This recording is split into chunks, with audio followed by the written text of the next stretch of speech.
Good afternoon. My name is Rachael Gooberman-Hill. A really warm welcome to the University of Bristol's Faculty of Engineering's Research Showcase. Today we've got 1 hour to learn about some fantastic research within the faculty, and we're going to discuss how digital technologies will change the way in which people live in the future. The session brings together experts from different areas of research, and they're all involved in the development of digital technologies that will affect people's lives. So we've got 3 fantastic members of Bristol staff who are going to talk about their research. They're also going to talk about how it will shape the future, and they're going to talk about the importance of relationships between the university and with industry. So the way in which we're going to work today is we've got 1 hour in total.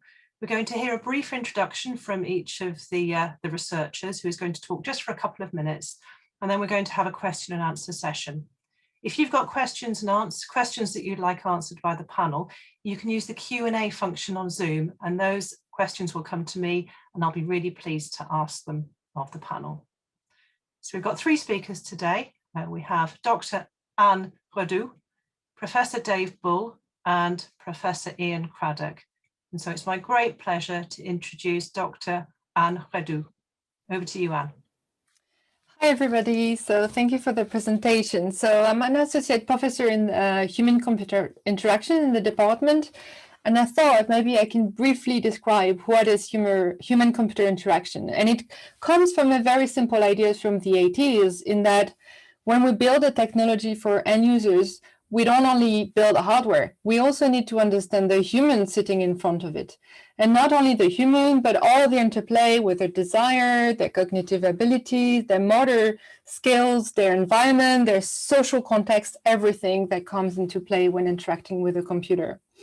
So human-computer interaction is essentially a field that combines lots of disciplines like computer science, psychology, hardware prototyping and engineering, social science, interaction design, and so on, with the goal in the end of creating interfaces and devices that can really have a tremendous impact on individuals and society overall. So to give you a very quick example, I always tend to think about these phones. You all have that in your pockets, and they're great, but like somehow I feel like they're just looking like brick for me. They're heavy, rigid, they're flat and rectangular. And if you write an email on it, the flat screen, like, you know, the fat finger, it's just really hard. If you even try to play with it, like, you know, the ergonomy of these devices, it's not just done for all the things we do with those. So my point, for example, is that, you know, those devices we have all around us should be more flexible. They should even reconfigure on their own, for example, to adapt to the content. So it might sound a little bit science fiction, but there is already quite a lot of development in there, like flexible sensors and flexible displays, for example, and also all the science behind to understand how we can support interaction with those. So to make that a little bit more concrete, I want to share a very quick video showing some of the things that we are doing like in our lab, just to have, I don't know if you've seen my screen now. Is that good? So I'm just going to show it's very quick, just to give you an idea that it's actually not just science fiction.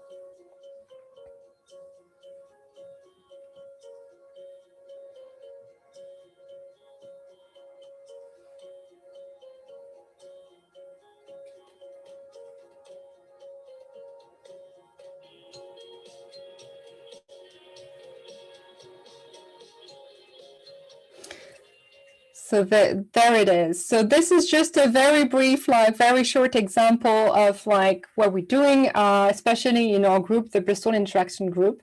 We do also a lot of other things like haptic devices, wearable interfaces, voice interfaces. We also look at different kind of user, for example, people with disability. And overall, I would say that we kind of trying to understand human better to build better devices, and especially the new technology we'll have in our hand and around us in the future. That's me for the brief introduction. And thank you. That was perfect and really interesting, and I think will spark lots of discussion. Thank you very much. Dave, can I hand over to you? Thanks, Rachel. Yes, my name's Dave Bull. I'm the head of the Visual Information Laboratory in the Faculty of Engineering, and I'm also director of Bristol Vision Institute, which is highly interdisciplinary network of different organisations I'll mention in a moment. So my main area of research is personally in visual communication, so looking at how we can deliver primarily network media to millions of users, so looking at how we can encode that information, how we can deal with variations in the network and user device capabilities, etc. Within BI Lab, there's also a lot of other activities covering biomedical, medical applications, remote sensing and robotics. So it's a very broad church, but primarily we're looking at computer vision applications and visual communications. Another area that I'll probably mention later on is in post-production, so using intelligent techniques to assist post-production of content. So my work is primarily focused on the creative industries.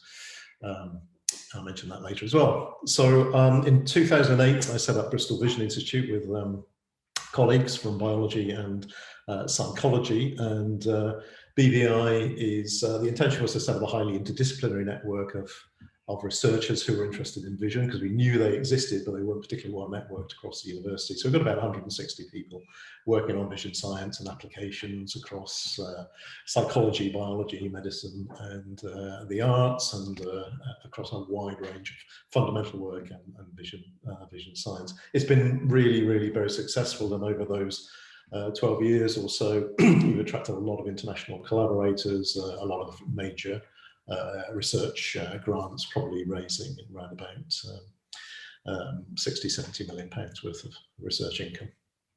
One of the most recent successes led by BVI was something called the My World Strength in Places Award. Just to briefly mention that the government decided a few years back to look at a largely an experiment in devolved R&D funding around the regions, and it's had a competition called Strength in Places.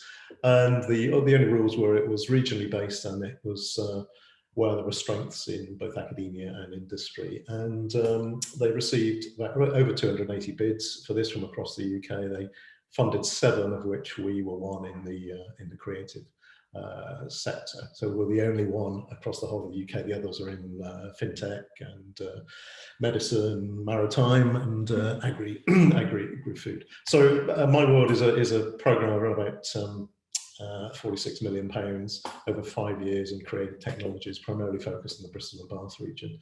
It's got about 30 partners, and the idea is it's building capacity both in R&D, in skills, but also driving inward in investment. So the pillars are loosely covering an R&D program covering acquisition, new acquisition techniques, delivery methods, audience understanding. We're driving experimental productions. We've got open calls so we can fund different partners. We're building new facilities that are accessible to partners, driving skills programs, and of course at the end we're trying to attract, we're trying to create growth in the region, new jobs, and inward investment. So I think I'll shut up. I think that's probably enough for me for now. Rachel, thanks. Dave, that's fantastic and really interesting, and again, lots of scope for further discussion. Thank you very much. Ian, can I pass over to you? Yes, thank you, Rachel. Good afternoon, everyone. My name is Ian Craddock. I'm a professor in the engineering faculty here at Bristol, and my role is to lead digital health activities, actually for the faculty and for the university as a whole. So digital health is really about understanding how we can acquire data from patients and how we can use that to influence both clinical decision-making and support patients themselves in managing their own health conditions. The technologies that we look at include things like wearables, video cameras, and also the data that's acquired from patients in their routine interactions with the healthcare system. Typical uses for that data might be supporting behavior change in patient populations. It might be providing analyzed data to nurses and doctors in a clinical context that would alter the medication or the therapy that their patients are receiving. This was already a very important area for the university, and the pandemic has only accelerated this, and simply because many traditional medical interactions that were taking place face-to-face in clinic have had to go online. And now that they've moved online, there's a lot of investment really, and actually the fact that we will probably want to keep them online. For working people, for example, taking time out of a working day to go and visit a doctor does now seem a little bit of an archaic idea. And similarly, even for older adults, taking a bus and public transport to go and sit in a waiting room where they're also exposed to infection is probably something that we're not really going to want to go back to in the future. So looking at technologies that can put healthcare more in the hands of the patient, that can move healthcare from something that happens in a bricks and mortar location more into the community is something that digital technologies are able to do. I work with the NHS. We work with a range of companies bringing products to market or trialing those products. And we also are trying to generate future leaders. We have MSc and PhD programs in digital health, all of which are shaped by the needs of employers who are looking to acquire the skills that they will need to bring a new generation of digital products for health to market in the coming years. That's probably all I really need to say as introduction, Rachel. Ian, okay. Thank you so much. There's lots there. And again, that's going to trigger lots of really good discussions. Thank you very much indeed. So what we're going to do now, folks, is we're going to address some areas of research by working through a few kind of questions. And what we thought might work really well is that if I ask some questions of the panel, and then the panel will take it in turn just to kind of reflect on the questions and their answers to them. So the first thing which I'd really like to ask all three of you relates to the challenges that you might face in your research. So I think what I'd love to know, and hopefully the audience would love to know as well, is what challenges you do face in your research and what you do about those challenges. And if I can invite Anne first, please. Sure. Yeah, so it's a very interesting question, and maybe I can follow up on what I've said, and I guess like Ian and Dave would agree with that, is that we kind of becoming more and more multidisciplinary. I mean, we are already quite multidisciplinary in that, we have to work with lots of different researcher and practitioner, but now I feel like we're in a world where we really need to converge the skill of multiple people to work together to get a goal. It's not just about like taking a device off the shelf and trying to do something with that. We need to create like new technology from scratch, like, from the raw materials, and actually build something that makes sense for the users. So we don't only need like, computer scientists and like, designers and psychologists, but we also need like, material engineer, maybe, and display engineer and all this kind of like more physical skills somehow to build like devices from scratch. And that work, like working among all this discipline is exciting, but is also like really tricky because we need to reinvent methods and process to work along together and create meaningful goal for all of us working on that. So that's definitely something that we are looking at the moment, and we're really trying to expand to other disciplines. I think that's really interesting. So maybe in practical terms, Anne, can you give us a flavour of what you might do in your research teams to get those interdisciplinary conversations happening? Well, concretely, it's simple. If we look about who is in the Bristol Interaction Group, for example, we just hire a bunch of different people. So we have material scientists that just recently joined the group. We have people working with chemistry people. We have people working in biology. We have obviously the sort of very now classical computer scientists, but we tend to have groups that are very diverse into the people we're working within, so that we can really interconnect the different skills and within the group and learn from each other. And we also work a lot with, I guess there is a point in that later with company and different practitioner. We also bring certain of those skills like that we don't have. So I think it's really about like merging people with those expertise. In some ways, very simple, but I think this is what we're trying to do within the group, at least. Simple sometimes works most effectively, doesn't it? Thank you, Anne. Let me pose the same question to Dave about challenges. Yeah, I mean the list is long, and I suppose that's a good thing in many ways because it keeps us busy. I mean, I certainly agree very much with what Anne has said about interdisciplinarity, and I think, you know, as I said before, when we built BVI, it was built on an interdisciplinary platform. That was its reason to bring people together across disciplines and create those synergies. And I'd say the same for my world as well. The program I referred to earlier. I mean, I talk in that about what I call a creative continuum. So the whole idea of kind of the creative process, design, the production process, post-production, the delivery, the kind of display, you know, user experience and consumption of that media, they are all very much interdependent. You know, you can create something brilliant in the studio, but if you don't deliver it at the right quality, then the user experience is going to degrade. So, you know, that needs psychologists, it needs creative arts people, it needs engineers and others, many others, all working together.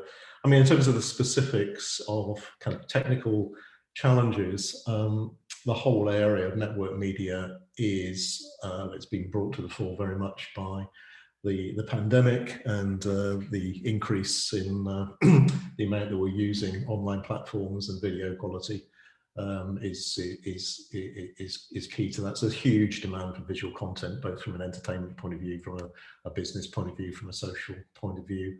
I mean, there are estimates that by 1 or 2 years' time, there'll be around 5 zettabytes, that's 10 to the 21 bytes of annual internet traffic, and over 80% of that will be visual content. Not all of it high quality, I might say, but it's visual nonetheless.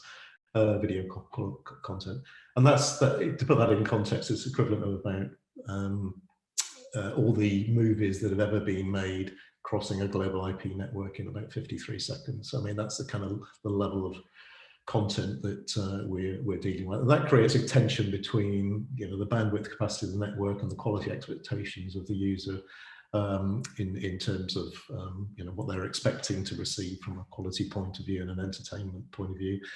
So the network and the visual content, the optimization of both, the growth of both, are hugely interdependent, and a lot more work needs to be done there because, you know, video is largely driving the internet, and the internet capacity is enabling video, so they're very much hand in hand. Other factors, of course, within that are, you know, are availability wherever you want to be. So kind of 6G, 5G, 6G opportunities there, which we're very strong in Bristol as well. Low latency to enable interactivity. The idea of creating, you know, driving new, more immersive experience, whether that's augmented or extended reality solutions, immersive 3D. And that kind of leads on to the whole idea of kind of creating worlds where people interact. So we're kind of used to interacting across networks, and some people may have come across this term, the metaverse, which is perhaps some people think of a little bit gimmicky, but it embodies an awful lot of ideas that, you know, we and others are working on about collective virtual spaces that are enabled by, you know, advances in the internet, combines, you know, a seamless interaction between physical and virtual environments, so kind of spatial computing, networked media, interactivity, kind of immersive experience. And the interesting thing there, although it's not, you know, it's not really my domain specifically, but there's very much, you know, if you look at games, Fortnite or whatever, which are kind of embodiments, early embodiments of this kind of idea, they're not just games, they're very much transactional spaces, they're social spaces as well. And that leads kind of interesting challenges, and, you know, not all of them perhaps are comfortable ones, about you know, representation and embodiments of kind of virtual humans and avatars and things that are creating kind of transactions for us and interacting with each other in these spaces, and that kind of leads to all kinds of issues with, you know, security and trust. I say that's not really my area, but I mean, they're interesting things that we really need to collaborate across different groups in helping to solve. I mean, the final one that, I mean, there are lots of them, but the final one that I perhaps will mention here is audience understanding. It's absolutely key that we understand our audience and our users when we're creating media and we're delivering media. And obviously we are kind of perceptual animals. We are driven not by the quality of a signal, but by the quality of the experience that signal drives and the percepts and quality that it creates within our brains. So we need to have better models of human perception. We need to embody those within metrics, and we need to embody those within delivery processes, but also in post-production. And I suspect we'll mention this again, but artificial intelligence is really coming to the fore in terms of helping us to understand and to model those processes. I think I've probably had my time, so I could go on, but I won't. Dave, that's really interesting. That there's lots that I think we'd love to hear from you about perception and about how you judge good quality in the work that you do. Maybe we'll return to that later on. Thank you so much. Ian, can I invite you to speak about challenges and what you do about the challenges in research? Yeah, thank you, Rachel. I think the challenge that I would highlight, and as I think it's complementary to what both Anne and Dave have said, is healthcare, I think, is particularly resonates particularly with people because probably, you know, we believe as a society that healthcare is, you know, and health is a right that individuals have regardless of their background. And when we're designing digital health technologies, we have to understand that the vast majority of the research and development in this space, the vast majority of the patient populations that they're trialed with or designed with are actually white and middle class, and that those populations don't necessarily reflect let's say the interests or the motivations of large parts of our society. So for me, a key challenge for digital health that we must address going forward is the way that we address healthcare challenges that arise in ethnic minority groups, for example, or in the disabled, and also how we bring those groups actually as partners into our research, not just as guinea pigs who are recipients of our research, but people who are empowered to be co-designers and co-producers of our research.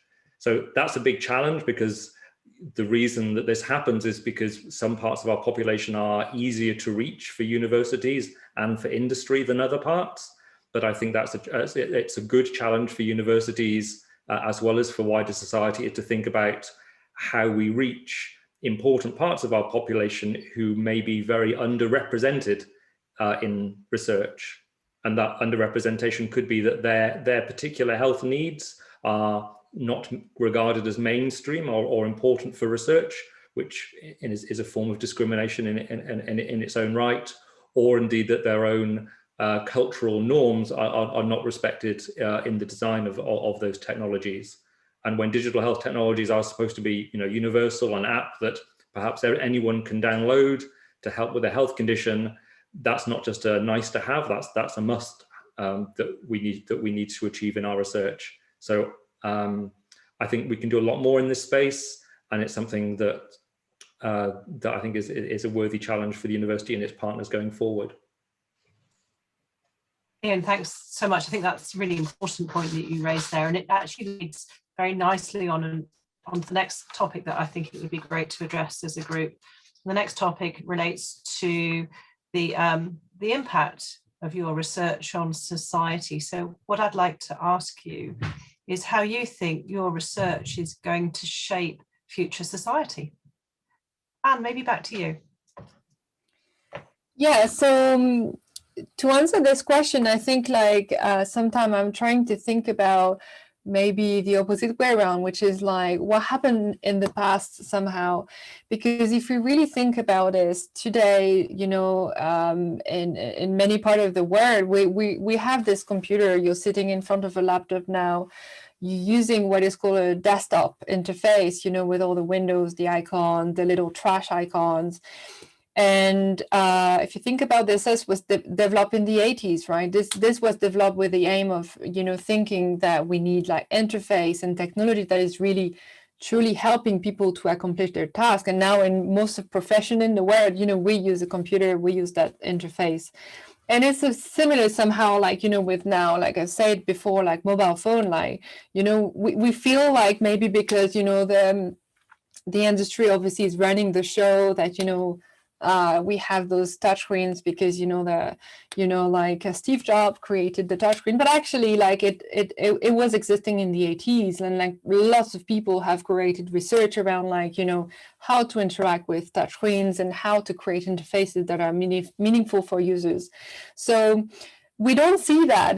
We only see the tip of the iceberg of what we have now, but there have been tremendous research into, like, developing user interfaces and understanding user experience with the device we have today.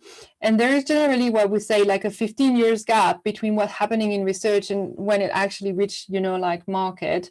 So we don't see that, but as a researcher, I've seen, like, those tremendous work that have been done in the 80s and the 90s and the now 2000s that are starting to reach society now. So I'm very excited, truly, to think about that, the research that I'm doing now, even if it's, you know, some of them are actually reaching the market, but most of them may not. Like, you know, it may still need like another 10 years, maybe, you know, sometimes shorter, that this technology will appear, like, you know, in our life.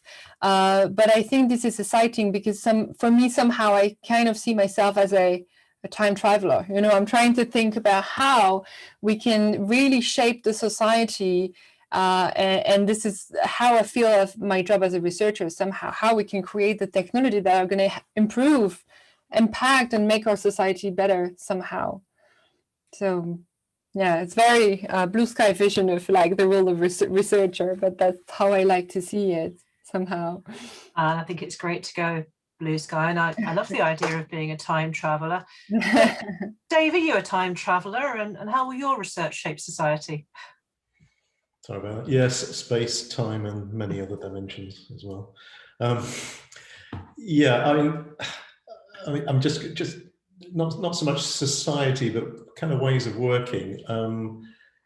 Just to start with, I mean, the program I mentioned from Government, the My World program is, as I said, an experiment in devolved R&D funding, and that's a major intervention by government, and doesn't mean to say they're going to continue doing it, but I'm finding already it's working, it's opening doors, it's working phenomenally well, although we're only just about to start the program formally, in terms of bringing communities together, getting international recognition, international partnerships. And I think there's something that could be kind of a fundamental change, you know, with the regions, you know, demanding and becoming more powerful. We've got the obviously the Northern Powerhouse, the regions, you know, the Scotland, Wales, Northern Ireland, with the Northern Powerhouse and the Midlands Engine, but also now the Western Gateway, which is kind of driving a lot of the things that will come through into our research.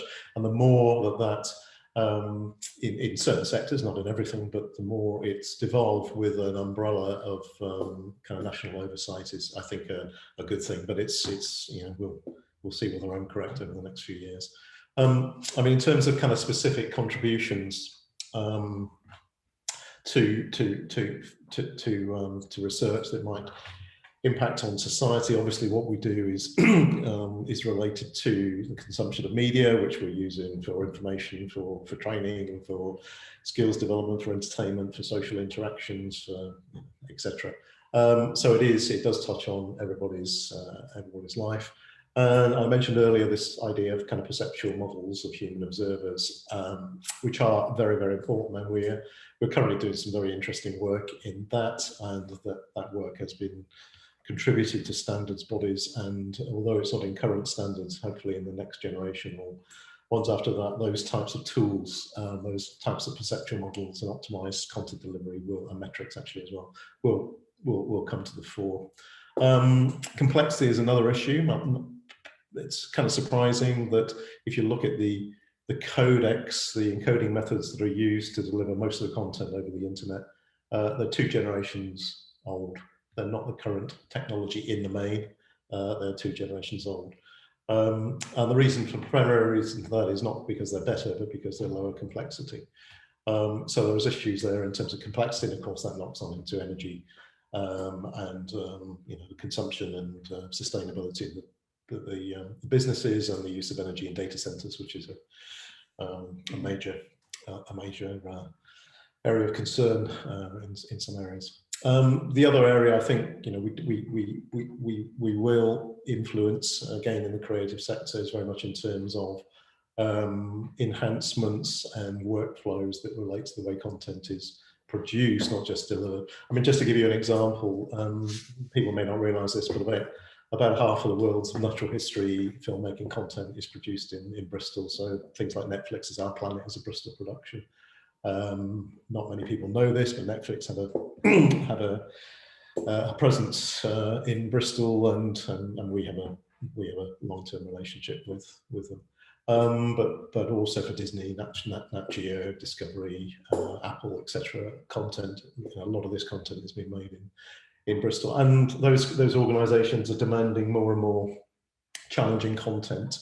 A lot of that being kind of darker content, smaller content, smaller targets, faster things moving. So how do you capture those in a way that's kind of doesn't show the noise over the content? So we're developing a lot of AI workflows that do joint optimization, for example, of colorization, grading, contrast enhancement, denoising together, very much as an assistant to the human producer. Because I mean, AI I see very much as an assistant, as a tool, rather than taking over the use of the kind of fully creative element. I can't see an AI tool winning an Oscar or a Tony or a BAFTA in the near future. So those are a couple of examples of where I think we might make a contribution. Dave, thanks very much. And you very nicely started to talk there about relationships with industry and business and the creative sector. I'd like to discuss those more with you in a few minutes' time, if that's okay. So hold that thought and we'll return to the relationship with industry, business and the creative sector. Ian, before we come to you to think about how your research is going to shape society in the future, I was just going to mention again, folks in the audience, that if you've got questions and answers for the panel, they'd be really pleased to answer them, and you can pop them into the Q&A box that you can see somewhere on your screen using Zoom. I'm starting to see some questions flowing in, so thank you very much, folks. What we're going to do is cover a few more topics now, and then we'll turn to the questions from the audience. So Ian, over to you. How will your research shape future society? Thank you, Rachel. Yeah, so I think in lots of different ways. I mean, the most direct way that digital health technology research shapes future society is by getting actual products into the market and being used for patient care. So I myself spun out a company from the university a few years ago, which now employs about 30 people in central Bristol and makes devices which are used for diagnosing cancer in patients. And other members of the team have been involved in similar activities. So these new technologies, it's important that in partnership with companies, this is not something that universities can do themselves, that we get our innovations out of academia and into the hands of patients and health professionals. A second area that we are seeing a lot of, at the early stages of impact is the role of digital technologies in evidencing other forms of therapy. So for example, we have some very good partnerships now with the pharma industry, companies like AstraZeneca, Pfizer, and Biogen, for example, around the way that digital devices and digital data can be used to trial new drugs. I mean, we've seen over the course of the last year, for example, an incredible effort in getting vaccines developed and brought to market in a fraction of the normal time. But all of those efforts require that you trial your medication in a large representative patient population and you gather data from them. And so although in that case, it's the medicine, which is the product which is getting to market, there's an incredible opportunity for digital technologies to be used to speed up the process of those trials, so that rather than drugs taking billions of dollars and years of effort to get to market, we can have the sort of successes routinely that we've seen with the vaccine development, whereby drugs are developed much more quickly. And I think the final area that I'd mention in terms of impact is that for a research-led institution like Bristol, the biggest impact, in fact, in truth, that any of our research has is the impact that it has via our students. So, we are here training leaders of the future. We can expose them to studying in a multidisciplinary way. We can expose them to working with patient populations and equipping them to do that, and equipping them with those values of inclusivity, for example, that I've mentioned before. And of course, hundreds of those students will go out into industry. Hopefully, many of them will stay in the region and start their own companies and create jobs and wealth in the region. But the impact that we have is multiplied by orders of magnitude through the students that we bring into our research and that we equip for the next stage of their career journeys. Ian, thank you. And you've really highlighted the importance of the whole ecosystem at Bristol. Thank you very much. So then, thinking about relationships with industry, maybe Dave, I could ask you to join back into the conversation next. And I think it would be really great to hear more from you about the importance of industry in your work. And also, perhaps if you have a dream company to work with, which company would that be? I guess the first thing I would say is that industry plays a huge part in what we do.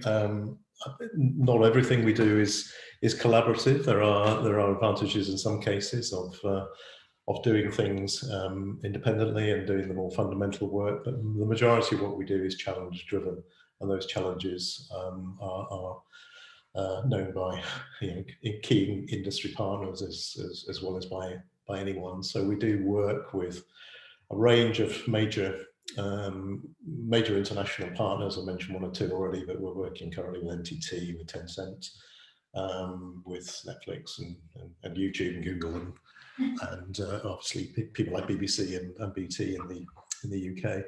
And those are fantastic. They're large organisations, and they have reasonably deep pockets, some more than others, and they have a whole host of challenges, and they're very keen to develop relationships with universities. And so we're one of those universities that has strategic relationships with a number of those companies.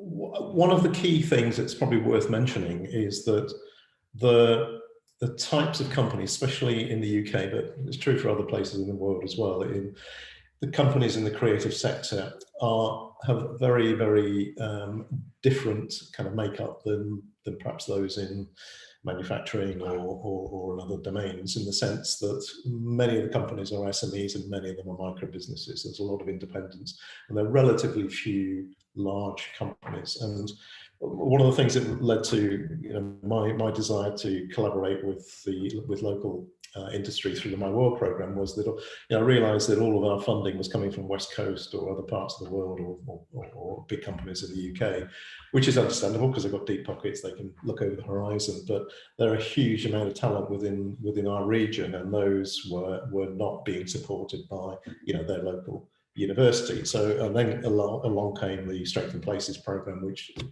fantastically addressed that. So we can liaise, we can collaborate with smaller companies as well as large companies.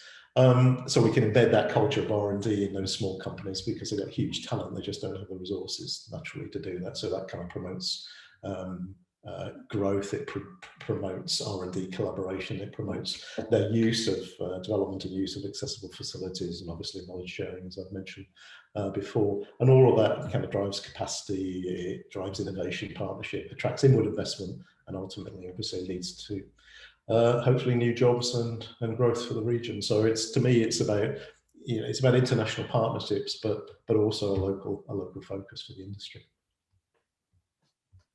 Thanks so much, Dave. So I'd be really interested, Anne, to hear from you a little bit more about the relationships that you have with industry, how important they are, and also maybe your dream company to work with. So yeah, I think, like Dave, I think like the relationship with industry is very important, and I think it can happen at different level. A very simple level, I tend to think, again, reflecting what I said before, is that also our role is to inspire, inspire transformation of, the society of what we want.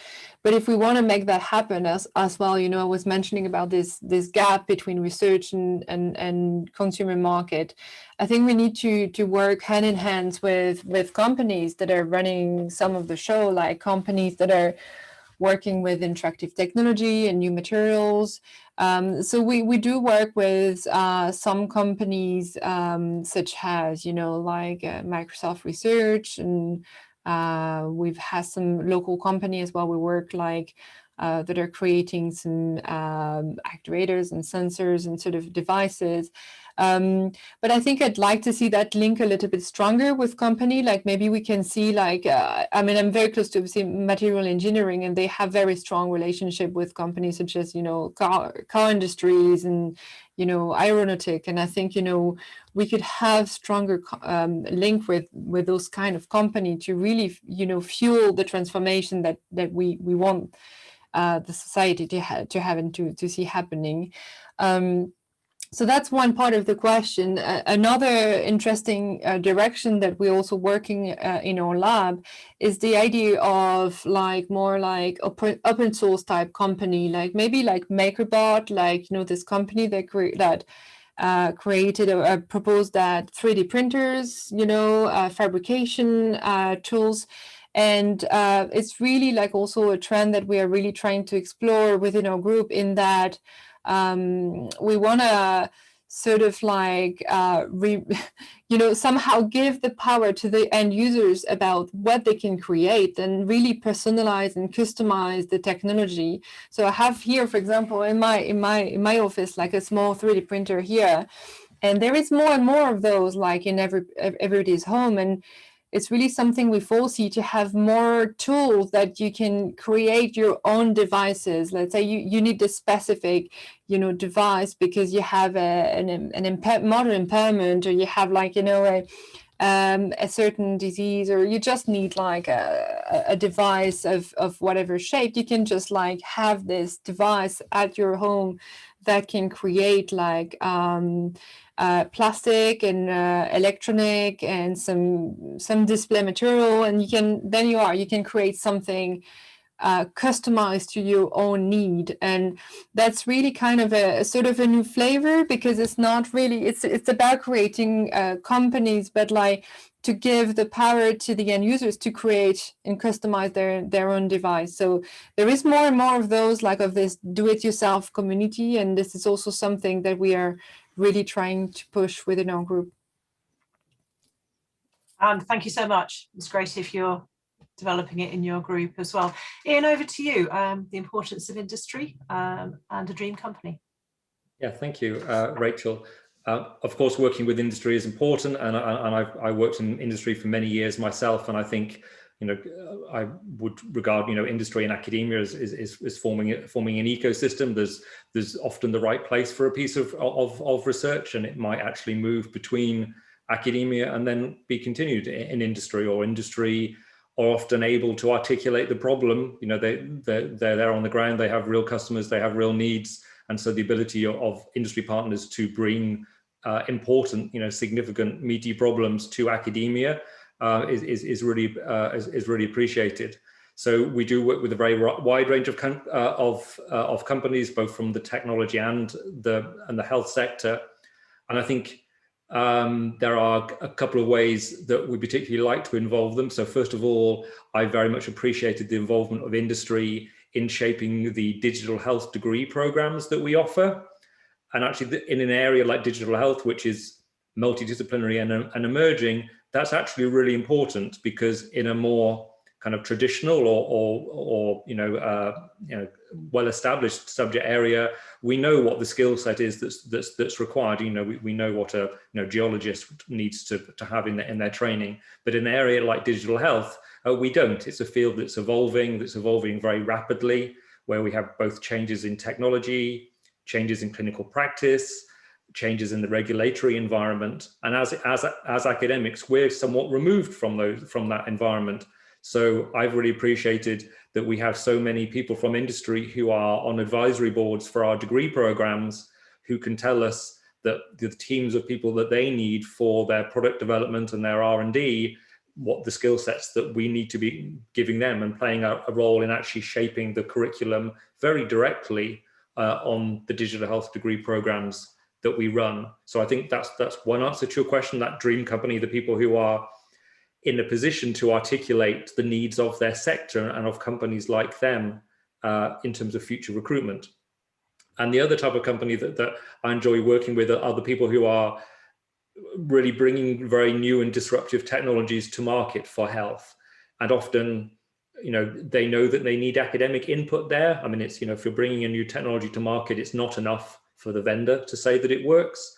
There's a role for academia there both in design and co-production, but also the independence of academic involvement for evaluation, for trialing the new technology. And so I'm really interested when I hear from companies who have, got 3/4 of a product the way to market, but they can't figure out the last step. They can't see how they're going to get regulatory clearance, how they're going to design a trial, how they're going to demonstrate the robustness and lack of bias in their algorithms, for example. So that's really interesting. They've been running with an idea and they come back to university to say, look, there are skills that we need or input that we need that we know that you have to help us complete our journey to make sure that our product actually gets used, in anger in a patient population. And so that's really exciting for me. And I love to help companies who are in that position. Ian, thank you. That was a fantastic full answer. We're going to move now, folks, to some questions from the floor. So thank you, folks, for sending in some questions. The first question relates to how individuals or organisations can work with you as members of such an active research community. And I'm just going to very briefly answer that for the audience member who's asked it. We're going to share an email address with you at the end of this session, and you're very, very welcome to email in on that with any questions that you might have or any contacts that you'd like to make. The next question from the floor really relates to the pandemic, and all three of you have talked about kind of things that have changed within the current situation and circumstance. And the question, I think maybe it's a question for you, Anne. It relates to how working and interacting remotely has been greatly accelerated by the pandemic over the last year. And people are forming and building and maintaining relationships differently with each other. And so the question is, what can digital technologies do to help people to promote, build and adapt to these changes so that those relationships can be as valuable as possible for all parties? So I think indeed, it's quite interesting because it probably happened the same way in the medical field, right? Where there were lots of people interested in the SARS virus and so on. And then suddenly the pandemic occurred and there was an explosion of research. It happened the same way, I think, in HEI, in the way that there has always been interest in for example, remote connection between family, between elderly and younger people, or all this kind of research. So suddenly, the pandemic has really made this exploded. So we see a lot more interesting research in how you can connect people across the world, or when they're at home, and I think more importantly, and I think probably Ian probably can talk much better about this, but this is the rise as well of the need for more health, digital health technology, because we've seen an increase in mental illness, of people being isolated, and the need for new way to communicate with them and help them to get contact with their support family. So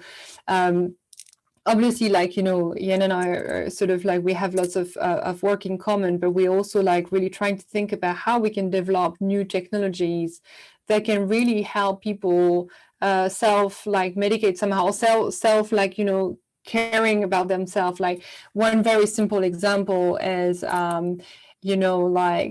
working at home when you don't necessarily have a chair that is ergonomic, or I'm the worst example. I'm sitting on a very bad chair with not a very good, like, raised computer, and has created like some back problem with people. So how can we actually create technology to help people be more aware of, their posture? This is an example of among many other things that suddenly we need to think about those new challenges, because working at home and being secluded just like create a whole new challenge for us, so this is an exciting time, I think, because like maybe some of this work and application we've been already working on in the past, like suddenly like become urgent, and become necessary. So there is like, I guess I'm talking as a field in general, but there is a lot of interesting work that have been like sort of pushed like, on the side for a bit, like they're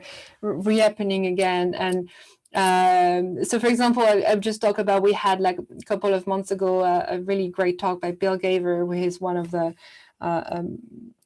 leader in the field, and he's created this yo-yo machine. So I invite you to go and have a look at yo-yo machine, which is some very like a small little machine you can create on your own, and you can have, for example, a little colored LED on a plate, and whenever you touch it, it creates the same color to your mom, like maybe like 1,000 kilometers away. And it's just a simple way to keep contact between people, and maybe sometimes it's just enough. Maybe you don't need like you're spending the whole time on your screen, like in Zoom meeting. You don't need like another display showing other people. You just need a little color maybe to tell you someone is thinking about you. So this kind of new application and technology are really exciting within that context.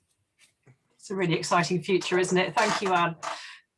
Dave, the next question from the audience, I think, is probably for you, and it relates to your vision of the future. So it says, you mentioned Netflix and nature programs and the creative sector, especially at Bristol. In what way do you think people are going to be watching natural history films in the future? That's an interesting question. I think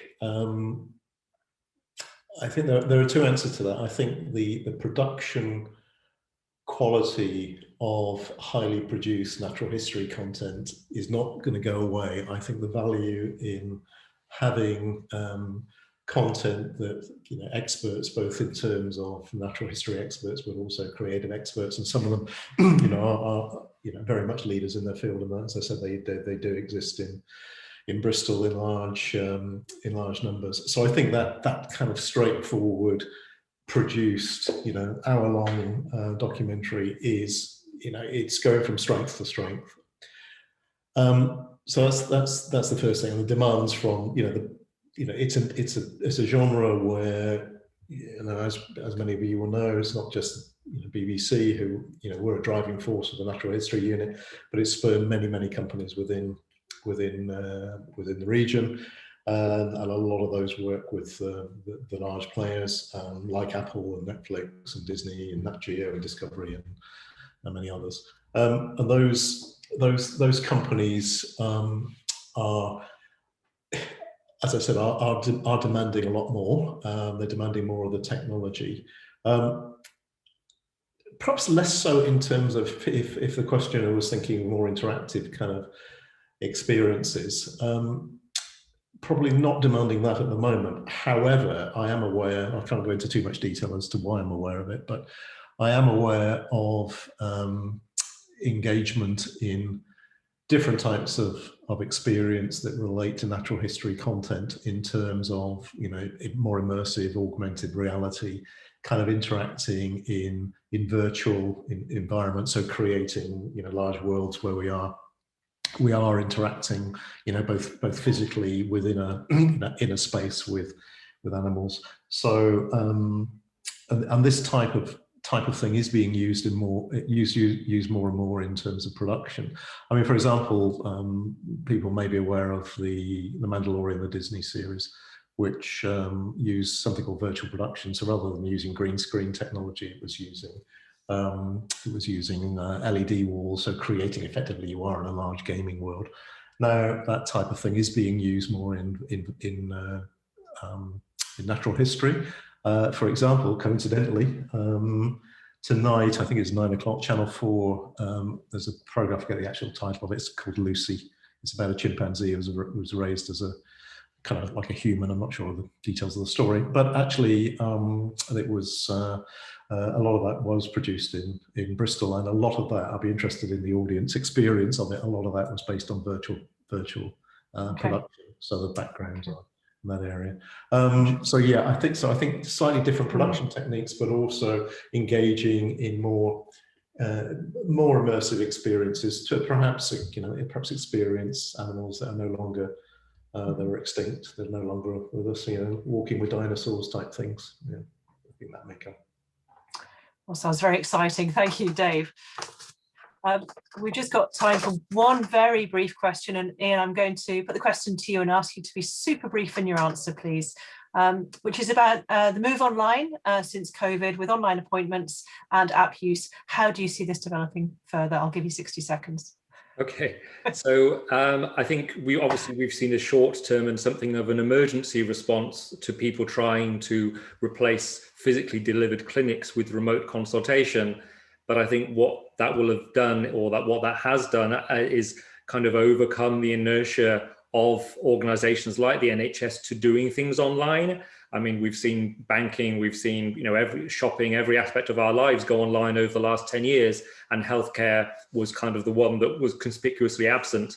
I think with that hurdle overcome and people understanding that online can be a better substitute for face-to-face delivery that's more convenient for patients, and that allows health professionals to work from home, for example, which many of them will want at some stages of their career. I think that change will be baked into the system and will only accelerate in the years to come. Ian, thank you. Very pithy as well. It remains for me to draw this to a close. Ian, Dave and Anne, thank you so much for joining us today. It was fantastic to hear about your work. Everyone in the audience, thank you for coming. Thank you for your absolutely fantastic questions. I'm mindful we didn't get the chance to answer all of the questions. So if you'd like to put more questions to the panel, or if you'd just like to get in touch with us more generally about relationships and partnerships, please do so. We're about to put a slide up that will show you the email address for the Industrial Liaison Office, which you're very welcome to get in touch with. Thank you so much for joining us online in this virtual forum. Of course, we'd love to have seen you in person and offer you cups of tea, coffee and cake and fruit. I'm sorry that we can't do so, and thank you so much for making time to join us today in this format. I'm sure I speak for all of the presenters as well when I say thank you for coming today. Thank you very much indeed, and goodbye. Enjoy your afternoon. Thank you, everyone. Thank you very much.